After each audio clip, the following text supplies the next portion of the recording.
Muy buenas tardes con todos los participantes. Los saludamos desde las instalaciones de la Dirección de Infosalud, de la Dirección General de Telesalud, Referencia y Urgencias del Ministerio de Salud.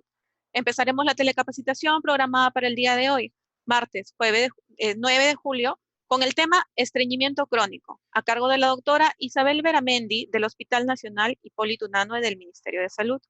Quisiera recordarles que cualquier pregunta, duda o consulta pueden hacerlas llegar mediante el chat en cualquier momento de la ponencia, las cuales serán absueltas al término de la misma. Por favor, también recordar consignar en su nombre de participante la región y el establecimiento desde el cual se encuentran conectados. En caso hubieran registrado algún otro nombre de establecimiento, pueden dar clic en la opción renombrar y colocar, como les indicamos, la región y el establecimiento desde el cual se encuentran conectados.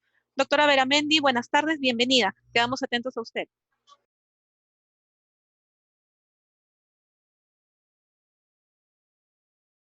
Lo que es el tema de hoy, como ya lo mencionaron, vamos a hablar de un tema muy frecuente, tanto en consulta de atención primaria, geriatría, ginecología y en gastroenterología, que es el estreñimiento crónico. Así que pasamos. Bueno, nuestra agenda va a tratar de la introducción, definición, la epidemiología, cómo evaluamos a un paciente con estreñimiento crónico, el tratamiento, un flujograma para poder dar nuestras ideas en sí y las conclusiones. Entonces, iniciamos un poco con la introducción. El estreñimiento crónico va a constituir un problema de salud muy importante en cuanto a la prevalencia, tanto porque afecta mucho la calidad de vida de los pacientes y que va a requerir un consumo de recursos tanto para el diagnóstico como para el tratamiento. Esta es una condición, como vamos a ver, universal, con una prevalencia global aproximadamente del 15%, que afecta principalmente a mujeres, ancianos y poblaciones de bajo nivel socioeconómico. Dentro de la definición, en la cual la vamos a poder obtener también, ¿no?, del relato clínico que nos da el paciente, entonces la definición de estreñimiento va a venir con estos tres ítems importantes. Uno, disminución de la frecuencia de las evacuaciones. Generalmente es menos de 3 evacuaciones por semana. Luego tenemos lo que es el aumento de la consistencia de las heces. Para eso nosotros nos podemos basar de estos pictogramas de las heces, que es la escala de Bristol, teniendo en cuenta que estreñimiento definiríamos a las heces, digamos, caprinas, ¿no?, o una salchichita formada por bolitas o heces caprinas, ¿no? Esto es dentro de lo que nosotros podríamos investigar sobre las características de las heces en un paciente con constipación o con estreñimiento. Y otro punto importante es la dificultad para expulsarlas, teniendo el paciente, obviamente, la sensación de una evacuación incompleta, la sensación de bloqueo anal o la necesidad del paciente de utilizar la mano, los dedos para poder retirar las heces del recto, ¿no? El tiempo de duración para identificar que es crónico es al menos de 3 meses. Dentro de la epidemiología, la prevalencia del estreñimiento crónico va a oscilar entre 2.4 a 22.3%. Por su parte, en Latinoamérica se ha reportado igual una prevalencia importante, igual que a nivel mundial, entre 5 a 21%. Tenemos algunos datos, por ejemplo, en México, que es alrededor del 14%, igual en una relación de mujer-hombre 3 a 1. No existe estudios epidemiológicos aquí en Perú, pero en cuanto a nuestro hospital, al Hospital Hipólito Unanue, viene a ser la quinta causa de atención en consulta externa, solo después de dispepsia, gastritis, enfermedad por reflujo y cirrosis, ¿no? Entonces, vamos a ver que desde el punto de vista clínico vamos a separar, ¿no? Vamos a clasificar a un estreñimiento secundario y a un estreñimiento primario idiopático funcional. Secundario lo vamos a definir a lo que es un estreñimiento que está relacionado a alguna alteración morfológica, a causas metabólicas, neurológicas o al consumo de algún fármaco, como lo vamos a ver. Y primario idiopático funcional cuando no tiene ninguna de estas características. Entonces, nuestra exposición se va a tratar mucho a lo que es el tratamiento de lo que es la constipación o el estreñimiento primario funcional. Solo para recordar las causas del estreñimiento secundario y que hay que ahondar bastante en lo que es la historia clínica, que debe ser profunda, ¿no? Para poder evaluar o diagnosticar algunos de estos factores que puede ser el condicionante del estreñimiento, por ejemplo, el uso de medicación, analgésicos, sobre todo los opioides, anticolinérgicos, antiespasmódicos, pacientes que están tomando anticonvulsivantes, antiácidos que contienen aluminio, ¿no? Algunos antihipertensivos, sobre todo los calcio antagonistas, el alfa-metildopa, pacientes que consumen suplementos de hierro o calcio, es importante ver en lo que es la historia clínica del consumo de fármacos. En cuanto a trastornos metabólicos y que son muy frecuentes en consultas, son los pacientes con diabetes, hipotiroidismo, hipercalcemia. Es importante también las enfermedades hemorroidales, la fisura anal, diverticulitis, que pueden ser también causa de disminución de las evacuaciones, y trastornos neurológicos como esclerosis múltiple, lesiones medulares, la enfermedad de Parkinson, ¿no? Entre otras. Esto engloba las causas principales, ¿no? De un estreñimiento secundario. Como les comenté, nos vamos a ahondar en lo que es el tratamiento de lo que es el estreñimiento funcional o primario o idiopático. Entonces, dentro de esta entidad vamos a poder clasificarlos fisiológicamente en estreñimiento crónico funcional de tránsito lento, la disinergia defecatoria y un estreñimiento crónico con un tránsito normal. Bueno, el tránsito lento obviamente va a depender de las ondas peristálticas del colon, la cantidad de neuronas que están en los plexos mientéricos, la producción de sustancias excitatorias a este nivel, ¿no? En cuanto a la defecación disinérgica, recordemos que para uno completar un proceso de evacuación, digamos, exitoso, hay una coordinación, ¿no? Entre la relajación y la contracción de ciertos músculos de la pared abdominal, del piso pélvico, del esfínter, del recto. Entonces debe haber una coordinación exacta para que se dé una adecuada defecación. En el caso de la defecación disinérgica no hay un equilibrio en estas funciones. Y el tránsito normal generalmente se debe a la hiposensibilidad del recto. Entonces, dentro de los factores de riesgo, que también es importante determinarlos, es el sexo femenino. Como hemos visto, en una relación mujer-varón es de 3:1. La edad generalmente es mucho más frecuente en personas mayores de 50 años, debido pues igual a la acumulación también de colágeno en estas fibras musculares de lo que es la musculatura gastrointestinal, el sedentarismo y el bajo consumo de fibras y líquidos, ¿no? Ven que algunos de estos son factores modificables en los cuales nosotros debemos igual prestar mucha atención y trabajar de manera multidisciplinaria. Para el diagnóstico de lo que es el estreñimiento crónico funcional o primario, nos basamos en criterios clínicos y nos guiamos por los criterios de Roma 4, recientemente publicados en el 2016. Para esto, como vemos, tenemos que tener la presencia de 2 o más de los siguientes criterios, ¿no? Esfuerzo excesivo al momento en las deposiciones, sensación de evacuación incompleta, sensación de obstrucción o bloqueo anorrectal, maniobras manuales para facilitar la defecación, que se debe repetir en al menos el 25% de nuestras deposiciones y menos de 3 deposiciones espontáneas completas a la semana. Además de la presencia de heces líquidas, es muy rara sin el uso de laxantes y tampoco debe existir criterios suficientes para el diagnóstico de síndrome de intestino irritable, que también el síndrome de intestino irritable es una patología muy frecuente también, que tiene una variedad de estreñimiento, pero el síntoma cardinal que los diferencia es que hay presencia de dolor abdominal en el síndrome de intestino irritable.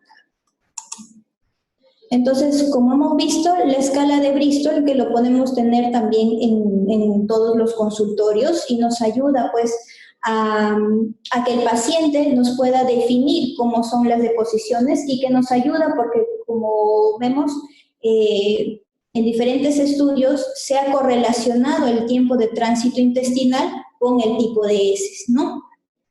Entonces, es un instrumento útil para clasificar el tipo de hábito intestinal y tiene buena correlación con la velocidad del tránsito intestinal, y así lo vemos. En constipación, generalmente tenemos el tipo 1 y el tipo 2, así lo van a caracterizar los pacientes, como pedazos duros separados como nueces o caprinas, y el tipo 2 con forma de salchicha pero llena de bultitos. Esto nos ayuda. En cuanto a otras cosas en la evaluación que es muy importante y que muchas veces pasamos por alto en nuestra consulta, que esto lo podemos hacer todos, ¿no? Entonces, es la evaluación de la región anorrectal y el tacto rectal. Es una evaluación indispensable en todos los pacientes que vienen a consulta por estreñimiento crónico. Entonces, es importante poder caracterizar o buscar en la región perianal cicatrices, paquetes hemorroidales, separar bien para ver si hay la presencia de lo que son fisuras. También es importante evaluar tanto de manera pasiva como de manera activa, pidiendo pues al paciente que pueda contraer el esfínter anal voluntariamente y ver esa contracción, al igual que pedir al paciente que puje, ¿no? Para ver el descenso pélvico de al menos 1 a 2, 3, o de 1 a 3 centímetros. Asimismo, se tiene que evaluar la sensibilidad y el reflejo cuando se estimula las regiones muy cercanas a la región anal, porque de haber no presentarse la contracción, que es lo normal, podría haber alguna patología radicular, ¿no? Es importante entonces hacer un buen examen de la región perianal, así como la inspección. También es importante hacer el tacto rectal, que el tacto rectal evaluado con estudios comparados con la manometría rectal, que sería el gol estándar, tiene también buena correlación, mayor al 80%. Entonces, también se hace de una manera activa y de una manera pasiva. Esto es una tabla, no muy rápidamente, que hay scores que nos van a ayudar a poder clasificar, ¿no? Cuantificar si el esfínter anal pues está bien, funcionante, con un tono normal, tanto en reposo como pasivamente, ¿no? Como activamente, perdón. Pero es importante no olvidarnos de hacer un examen de la región anorrectal y el tacto rectal cuando evaluamos a estos pacientes. En cuanto a la colonoscopía o hacer otros exámenes complementarios para el diagnóstico de estreñimiento, no hay exámenes que sean, digamos, que nos van a indicar el diagnóstico, pero es importante ver que la colonoscopía solo se va a indicar en aquellos pacientes que tengan signos y síntomas de alarma, generalmente mayores. Como vamos a ver, no hay un aumento del diagnóstico de cáncer de colon comparado con la población normal con estreñimiento, ¿no? Entonces, la colonoscopia sí se hace en los pacientes con constipación crónica, pero en aquellos que sí tengan signos de alarma. Entonces, hay que repasar lo que son los signos de alarma. Entonces, aquí tenemos, por ejemplo, la pérdida de peso no intencional, la edad de inicio de los síntomas mayor a 50 años, por ejemplo, un paciente de 51 años que tenga el inicio del estreñimiento recientemente, hace 6 meses, hace 3 meses, ¿no? Que no era así el hábito intestinal de ese paciente y que se presente de una manera mayor a los 50 años, también es un signo de alarma. Obviamente el sangrado gastrointestinal, es importante averiguar los antecedentes familiares de cáncer colorectal. Al examen físico, al examen del abdomen, es importante hacer un buen examen para determinar o detectar alguna masa a nivel también abdominal y también al momento del tacto rectal, y la anemia, que tiende a ser microcítica hipocrómica de pérdidas gastrointestinales, ¿no? Entonces es importante. La colonoscopía tiene validez siempre y cuando sea un paciente con constipación con signos de alarma. Dentro de las otras pruebas fisiológicas que se pueden solicitar en los pacientes con constipación crónica, generalmente son aquellos que no han respondido adecuadamente al tratamiento, que lo vamos a tratar más adelante. Entonces, dentro de toda la gama de exámenes funcionales que podemos tener para la evaluación de estreñimiento crónico, tenemos, por ejemplo, la manometría anorrectal, que en diferentes guías es el examen que debería solicitarse en un paciente que no ha respondido adecuadamente a los laxantes. Tenemos las pruebas de expulsión de balón, la defecografía convencional o por resonancia magnética, ¿no? Marcadores radiopacos, que generalmente esto, como lo vamos a ver, nos va a indicar qué tipo de tránsito intestinal tiene el paciente. Generalmente se pueden tomar una cápsula con 24 marcadores radiopacos y se hace un control de una plaquita en unos 5 días, y si se encuentran más de 5 de estos marcadores radiopacos, nos indica que es un paciente que tiene un estreñimiento crónico de tránsito lento, ¿no? También hay cápsulas de motilidad inalámbrica, también hay el tránsito con radioisótomos por gammagrafía, y también contamos con la manometría colónica y barostato. Generalmente estos últimos son utilizados para aquellos pacientes que van a ir a un manejo quirúrgico, ¿no? Para determinar que haya inercia colónica, o sea, no haya movimiento en el colon. Dentro del tratamiento, que es básico, vamos a ir primero a lo que son las medidas higiénico-dietéticas. Si bien no tienen grado de recomendación muy alto, el ejercicio físico, como vemos, puede acelerar igual el tránsito intestinal. ¿Cuánto es lo recomendado? Al menos 150 minutos semanales de ejercicio físico. También se debe recomendar a los pacientes que adopten un horario regular, adquirir una postura adecuada y disponer de un tiempo suficiente para defecar. Como vemos, igual la posición ideal, ¿no? para la defecación sería una posición en cuclillas, no sentado como generalmente lo hacemos en un baño, ¿no? Entonces, lo ideal es poder de repente darle algunas indicaciones al paciente, como ponerse un poco hacia adelante, como la postura del pensador, o elevar las piernas, ¿no? Con un pequeño banquillo, ¿no? Para mejorar el ángulo anorrectal y la expulsión de las heces sea con mucha mayor facilidad. En cuanto a la ingesta, hemos visto que un factor de riesgo también era la baja ingesta de fibras y líquidos, entonces hay que también mejorar las indicaciones en este rubro, ¿no? Ya sabemos que la fibra es un producto alimentario que no se digiere por las enzimas y que ayuda a formar el bolo defecatorio, ¿no? Entonces, el consumo alto de alimentos con contenidos en fibra o algunos suplementos, como lo vamos a ver, pueden aumentar la frecuencia de las evacuaciones. Podemos tener fibra soluble y fibra insoluble, ¿no? Fibra soluble como los vegetales, fibra insoluble, vamos a ver como el salvado de trigo, ¿no? Entonces, la evidencia sugiere que el efecto terapéutico de la fibra es mayor cuando se consume más de 15 gramos al día. Las guías recomiendan que sea entre 25 a 30 gramos diarios. Entonces, es importante también manejarlo conjuntamente con el nutricionista, que les puede dar una lista, pues, con alimentos que contengan mayor cantidad de fibra.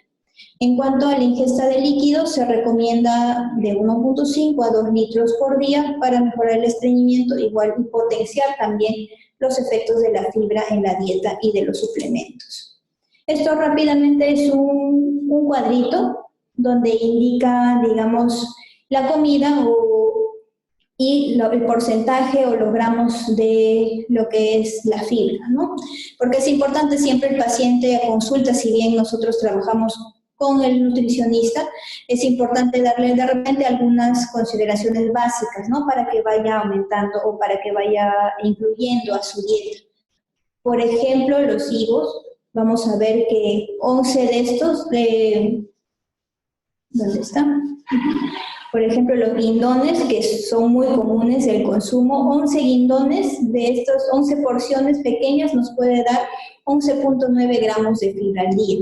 Entonces, podría ser que el paciente podría tener una porción, comer una porción de estos higos durante el día y nos brinda 11.9 gramos. Igual tenemos el brócoli con 5 gramos por tallito, como vemos aquí.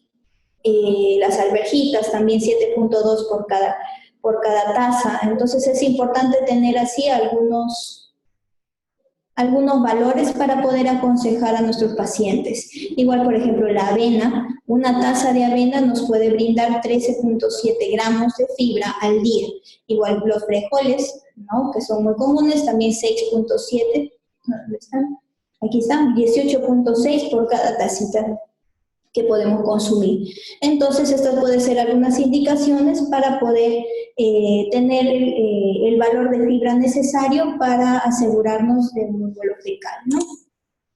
Dentro de los suplementos, ¿no?, que también son válidos en el tratamiento de lo que es el estreñimiento crónico, el psyllium es una fibra soluble que, por ejemplo, se puede tomar hasta una cucharada, que equivale a 3.5 gramos 3 veces por día. Recordemos que tampoco el inicio de acción no es inmediata, puede durar entre 12 y 72 horas, ¿no? Que este es el más estudiado y sí, comparado a no dar nada o al placebo, digamos, sí tiende a aumentar el número de evacuaciones. Como vemos aquí, esto es una tablita donde nos indica la calidad de evidencia, porque todo el manejo, todas las terapéuticas han sido sometidas pues a estudios comparativos con placebo, ¿no?, que nos indican la calidad de evidencia y la fuerza también de recomendación. Entonces, igual, si bien son bajas, sí hay estudios que indican que igual el ejercicio, buena postura, a la hora de defecar, un horario regular, alimentos ricos en fibra, suplementos de fibra, ingesta de líquidos, nos puede ayudar. Este es el primer paso que tenemos que incentivar a que los pacientes lo puedan cumplir para evaluar si responden o no.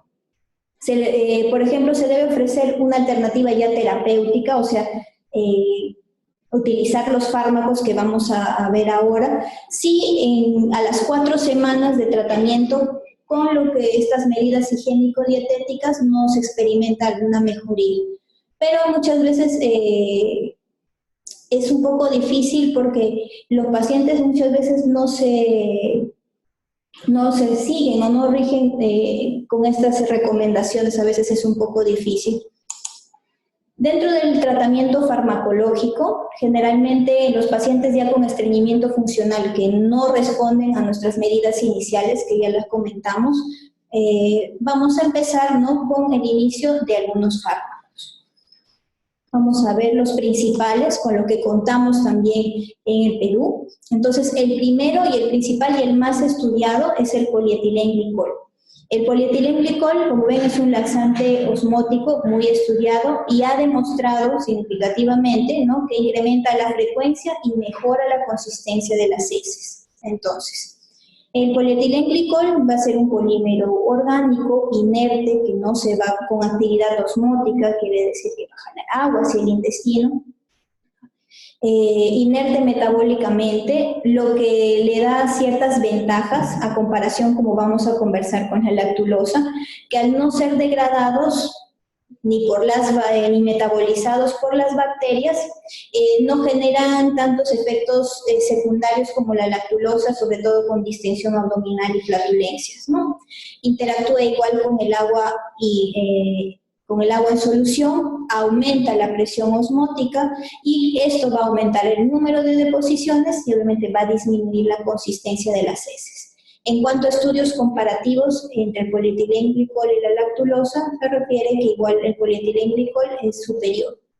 El número necesario a tratar son de 3 pacientes. Los efectos adversos más comunes con el uso de polietilenglicol son el dolor abdominal y la cefalea, y las dosis recomendadas para el inicio de tratamiento son de 17 gramos de polietilenglicol, que viene en esa presentación, diluido en 250 cc de agua, ¿no?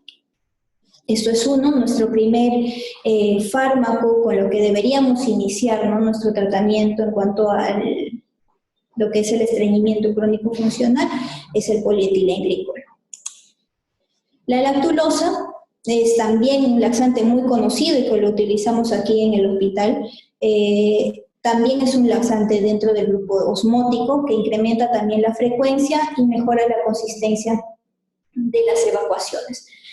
Algunas guías recomiendan que sí se podría utilizar de primera instancia si es que no tenemos la posibilidad de poder iniciar con el polietilenglicol, ¿no? Como es nuestro caso. Entonces, si es un disacárido sintético, se hidroliza en el colon por las bacterias, formando ácido láctico, fórmico y acético. Esto es lo que hace es aumentar o acidificar las heces y aumenta con esto la evacuación. El efecto es entre las 24 y las 72 horas. Es un medicamento muy inocuo, por eso generalmente es de elección para niños y gestantes. Como ya habíamos mencionado, la mayor desventaja es que tiene ciertos efectos adversos, como los cólicos, las flatulencias, puede haber un poco de dolor y distensión abdominal, ¿no?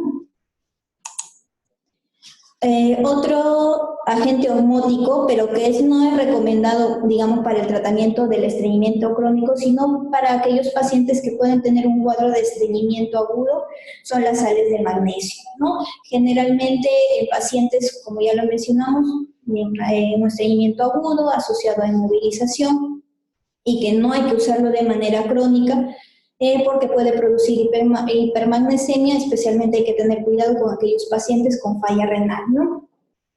Podemos tener el hidróxido de magnesio, que es la leche de magnesio, que generalmente uno lo conoce con ese nombre, el sulfato y el citrato de magnesio, ya hemos dicho también, tienen un efecto osmótico de acción muy rápida para el estreñimiento agudo generalmente, no de uso crónico, ya que puede generar hipermagnesemia. Esto es una tabla resumen donde tenemos igual las dosis y los posibles efectos adversos. El polietilenglicol, entonces podríamos iniciar con 17 gramos diluido en agua. Es importante indicar que el inicio de acción a los pacientes, porque a veces ellos requieren o hicieron un efecto inmediato, es entre 1 a 4 días. Y con la toma progresiva de los sobres, ¿no? Efectos adversos, náuseas y cefalea. La lactulosa, que es el laxante que nosotros utilizamos con mayor frecuencia, se puede dar de 10 a 20 gramos, que esto equivale a 15 o a 30 cc, que se puede hacer al día y se puede incrementar a 2 dosis. El efecto también es de 24 a 48 horas y el efecto adverso más común es la distensión abdominal y las flatulencias, que son los que están recomendados para el uso de estreñimiento crónico.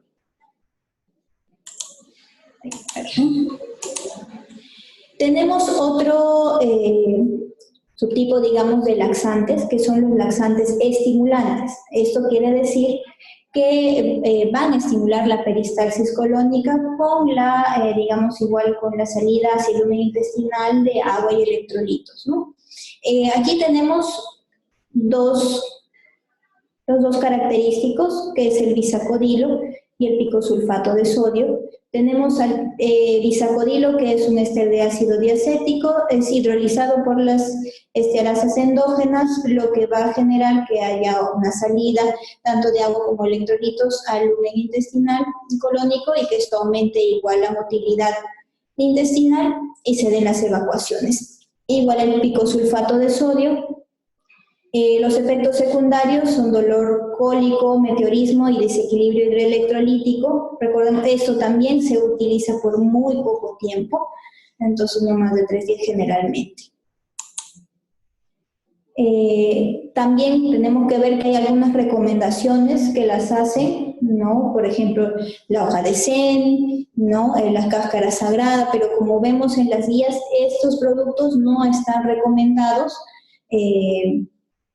Lo que puede generar su uso crónico, como ven, es una melanosis coli, que es un acúmulo de ciertos pigmentos como lipofuscina en los macrófagos, y que generalmente tienen una dosis tope y un paciente va a requerir más y más dosis para poder tener el efecto deseado. Pero como ven, no están recomendados para lo que es el tratamiento de estreñimiento crónico, ¿no? No hay ninguna evidencia de que haya una mejoría. Ahora, tenemos nuevos laxantes, no todos los tenemos disponibles para el uso acá en el Perú. Como vemos, tenemos procinéticos selectivos como el procaloprida, que sí lo tenemos en Perú. Generalmente, si es un procinético selectivo, estaría mucho más recomendado de que aquellos con estreñimiento crónico funcional de tránsito lento, ¿no? Y los secretagogos que lo que van a hacer es aumentar igual los líquidos a nivel intestinal para aumentar las evacuaciones. Tenemos estos tres que no los tenemos en el mercado: lubiprostona, linaclotide y lecanatida.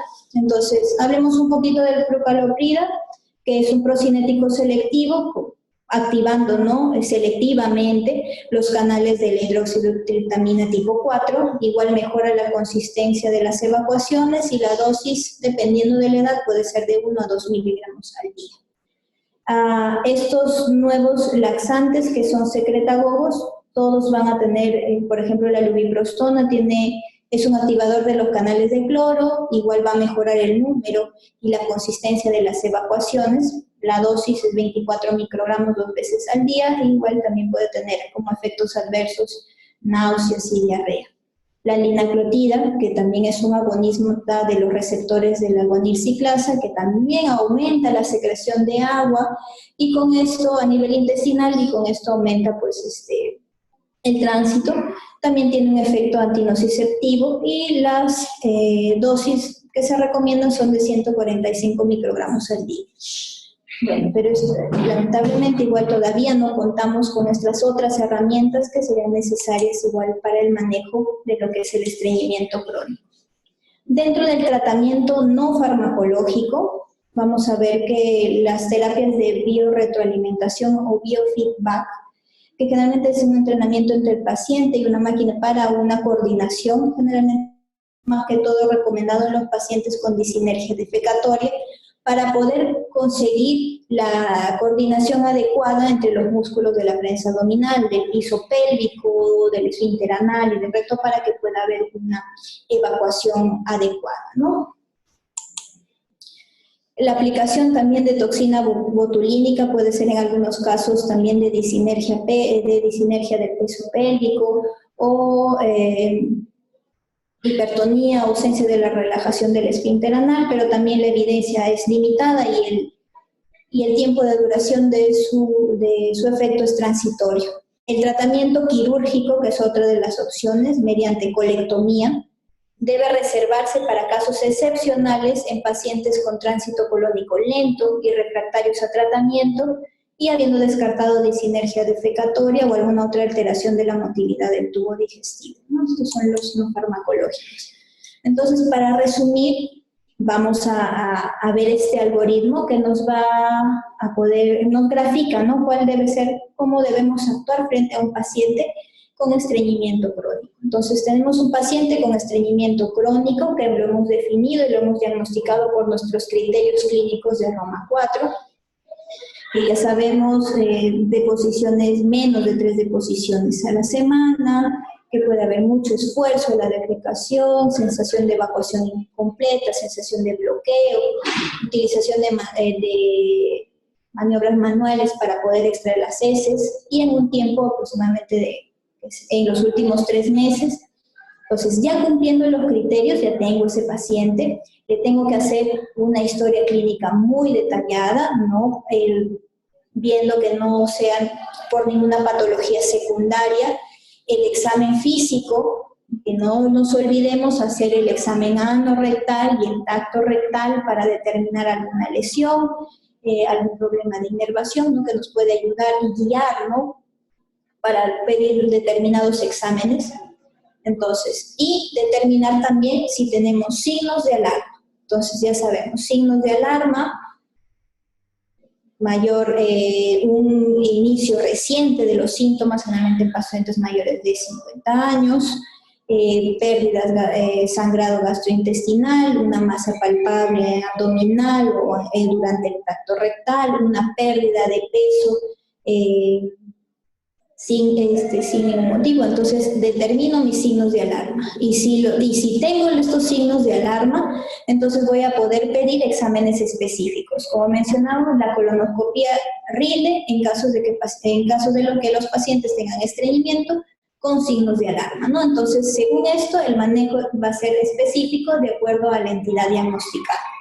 Si tenemos un paciente ya que cumple los criterios de diagnóstico de estreñimiento y no tiene signos de alarma, entonces estamos frente a estos pacientes con criterios con diagnóstico de estreñimiento. Entonces, Primer escalón, modificación del estilo de vida, dieta y ejercicios, con lo que hemos conversado, ¿no? Mayor fibra, de 25 a 30 gramos de fibra, los líquidos, ejercicios, al menos hay que hacerlo por unas 4 semanas para ver y que el paciente se pueda adherir también a estas indicaciones, ¿no? Entonces, si responde a nuestras modificaciones de estilo de vida y dieta, continuamos el tratamiento de manera crónica. Si este paciente no responde y ya pasaron 4 semanas, le podemos brindar, ¿no?, el tratamiento farmacológico. Y vamos a ver al inicio de laxantes. Como primera opción, y si es posible, iniciamos con el polietilenglicol. Si no lo tenemos dentro de nuestro petitorio, pues nos queda iniciar con lactulosa. Si responde el paciente, se continúa el tratamiento de forma crónica. Si no responde, ya tenemos que hacer otras evaluaciones dependiendo de las características que hemos mencionado, ¿no? Entonces pasamos al siguiente algoritmo en un paciente que no ha respondido adecuadamente a los laxantes de primera línea que podríamos usar. Si el estreñimiento entonces crónico funcional es refractario, lo ideal es ya hacer uso de las pruebas fisiológicas, ¿no? Hacemos una manometría anorrectal. Si esta sale anormal, estamos frente a un cuadro de defecación disinérgica y, como lo habíamos mencionado, la terapia de biorretroalimentación y biofeedback con manometría o electromiografía nos podría igual ayudar. Si sale normal nuestra manometría anorrectal, vamos a ver, estamos frente a un paciente con constipación de tránsito normal o un tránsito lento. Entonces, si hacemos el tránsito colónico con estos marcadores radiopacos y nos sale normal, ¿no?, entonces nos podríamos facilitar o nos podría ayudar aquellos, digamos, laxantes de función de secretagogues como el ibuprostol y el linaglutide, ¿no? Si es un paciente con tránsito lento, iniciamos procinéticos, que generalmente tenemos la prucaloprida. Si no responde, en este caso, en los pacientes que sí tienen una constipación con tránsito lento, no responden al tratamiento y se hacen estudios previos como es la manometría colónica y se determina que hay sinergia, sí se considera el manejo quirúrgico, que es la colectomía total. Y si indica el tránsito colónico con marcadores radiopacos trastornos de la evacuación, hay que hacer otros estudios como la defecografía, que la defecografía nos indica si hay una alteración anatómica, ¿no?, que podría estar trayendo consigo igual el estreñimiento. Entonces puede haber un rectocele o una intususcepción o prolapso rectal, que ya será manejo específico. Entonces, ya como terminando y a tener en cuenta las ideas principales de lo que es el estreñimiento crónico, es un padecimiento que tiene alta prevalencia y que afecta mucho a la calidad de vida de los pacientes. Determinar los factores de riesgo, como es el género femenino, la edad avanzada, el bajo consumo de fibra, la baja actividad física, ¿no?, el sedentarismo. El primer paso para el abordaje de estos pacientes, no hay que olvidar que hay que hacer una historia clínica profunda, una adecuada evaluación semiológica, una exploración física, sin dejar de lado lo que es la evaluación anorrectal y el tacto rectal. En las pruebas diagnósticas, como ya hemos visto, la colonoscopía, la manometría anorrectal, el tránsito colónico, todo lo que hemos hablado es de acuerdo también a la disponibilidad del centro y de forma individual para cada caso. Los pacientes, igual que no respondan a lo que son las medidas iniciales que hemos dicho, ejercicio, consumo de fibra, buena hidratación, ya recomendamos utilizar el tratamiento farmacológico. Los de primera línea tenemos al polietilenglicol, seguido pues de la lactulosa si es que no lo tuviéramos. Y en la actualidad existen ya otros nuevos medicamentos que van a depender igual del tipo de estreñimiento. Y bueno, el tratamiento quirúrgico se va a reservar solo para casos excepcionales.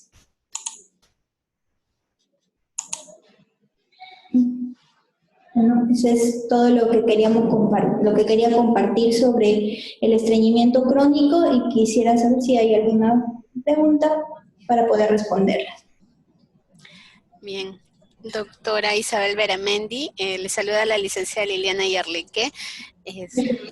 Bueno, agradecerle por esta excelente exposición y pues por brindarnos su tiempo para fortalecer las capacidades del personal de salud en todos los niveles de atención. Les recordamos a nuestros participantes que pueden hacernos llegar sus preguntas a través del chat.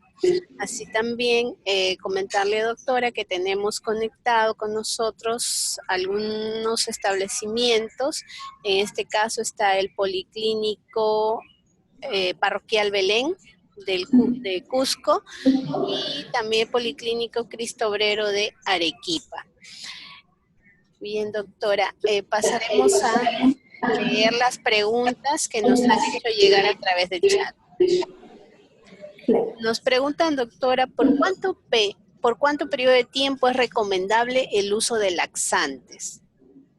Bueno, como hemos visto, el tratamiento va a ser igual de forma crónica, ¿no? Siempre teniendo hincapié, uno, a mejorar y a que el paciente se apegue a las medidas higiénico-dietéticas, que muchas veces solo con un buen apego a estas medidas, el paciente igual puede mejorar, ¿no? Pero a veces es un poco difícil poder cambiar el estado o el estilo de vida de los pacientes, ¿no? Como que consuman más fibras, a que hagan ejercicios, ¿no? Eso es importante. Y si ya no responden los pacientes a estas medidas, ¿no? Entonces podemos utilizar nuestro arsenal farmacológico, que en este caso lo que sí recomendamos es utilizar el polietilenglicol, ¿no? Que también se puede dar de manera crónica, ¿no? Entonces, generalmente los estudios evalúan que se puede dar entre 12 semanas, ¿no? Y evaluando cómo va la respuesta del paciente. Igual si va, como se usa de manera crónica, por ejemplo, en el caso de lo que nosotros generalmente utilizamos es la lactulosa, igual hay que hacer un estudio de que no vaya a haber ningún desequilibrio electrolítico, ¿no? Que eso es lo que más nos podría preocupar, ¿no? Pero el uso es de manera crónica, ir viendo cómo va respondiendo al paciente.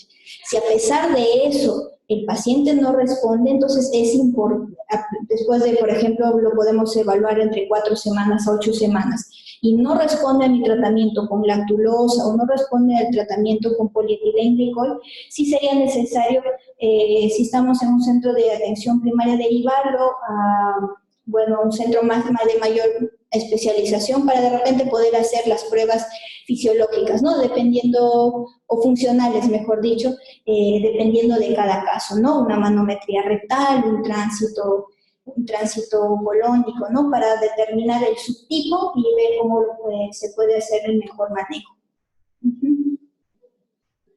Muchas gracias por la respuesta, doctora Beramendi.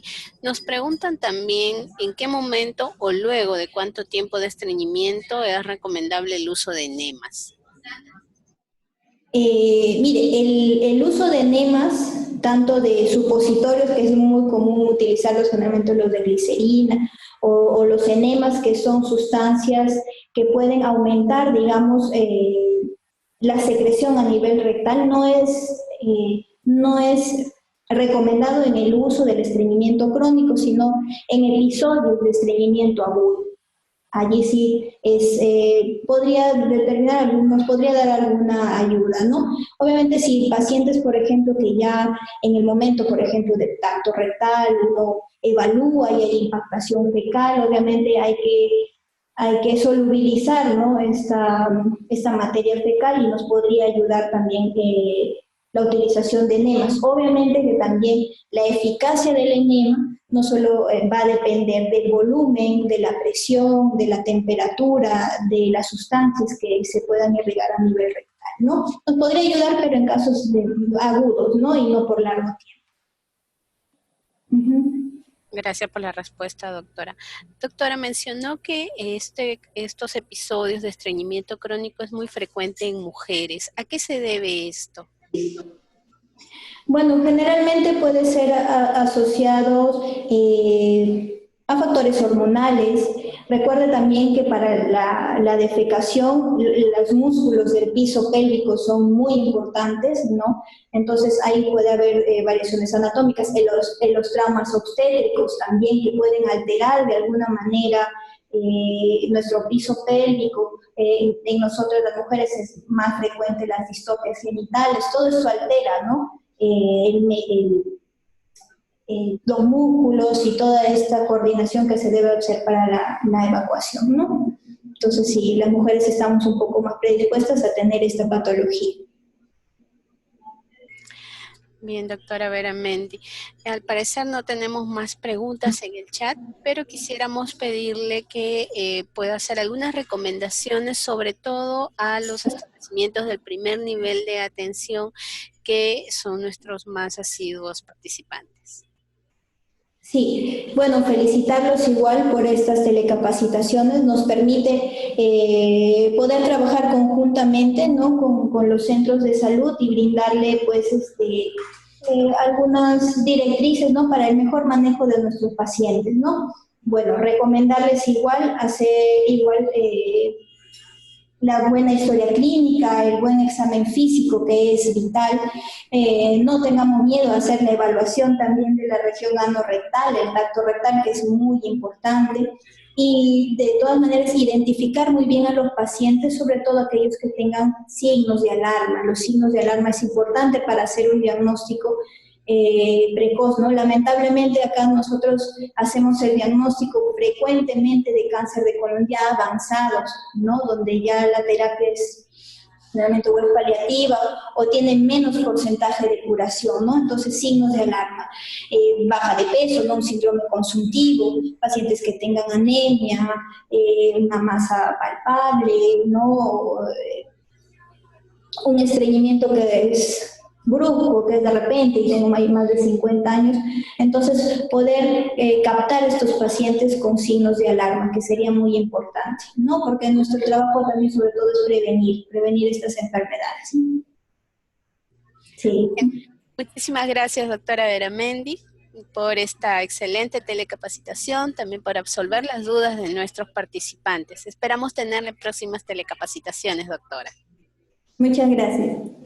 Gracias también al equipo de telecapacitaciones del Hospital Hipólito Unanue. Gracias, licenciada. Gracias, hasta luego. Bien, agradecemos a nuestros participantes que han estado conectados el día de hoy y también les recordamos que esta telecapacitación, así como las anteriores, podrán encontrarla en el canal de YouTube Telesalud Minsa, al mismo que pueden suscribirse y activar las notificaciones para recibir estas en el momento que sean subidos nuestros videos. Muchísimas gracias, hasta la próxima.